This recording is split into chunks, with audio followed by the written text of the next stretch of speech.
పలుకలలో నీ శాంతి కదా, తొలకరి వానల గురుసెగదా, మల్ల మాడిన మానవ హృదయము కలకలలాడెగదా. సిల్వదరా పాపహరా శాంతికరా. మన జీవితాల్లో, నా జీవితంలో నా అన్న ఆయన ఎలాగంటాడు తెలుసండి, నా భార్యని బంగారు తల్లి కలమ్మ.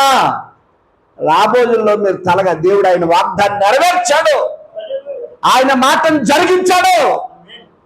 ఈ రోజు నిజంగా నేను తెలియపరుస్తున్నాను, ప్రభునందు ఇప్పుడు నిద్రిస్తే పరలోక రాజ్యంలో నాదే మొదటి సీటు.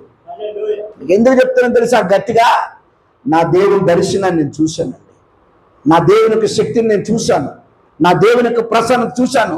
ఎక్కడైతే అవమానించబడ్డానో, ఎక్కడైతే తలదించబడ్డానో, ఎక్కడైతే అవమానం చేశానో అక్కడే నా దేవుడు నన్ను తలగా ఉంచాడంటే కేవలం ఇమ్మానుయేలు అన్న ప్రార్థనేనండి.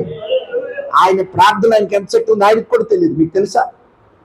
ఇమ్మానుయేలు అన్న ప్రార్థన చేస్తే నా బిడ్డలు, నేను, నా కుటుంబం, నా ఆలోచన, నా వ్యవస్థ, నేను ఒకవేళ ఏమైనా నేను నా భార్య దూరం అయిపోతే ఈరోజు ప్రియులరా సాతానుడు నన్ను బంధాల్లో విమర్శించాలన్నా నా దేవుడు సింహాసనం మీద కూర్చుని పెట్టాడు.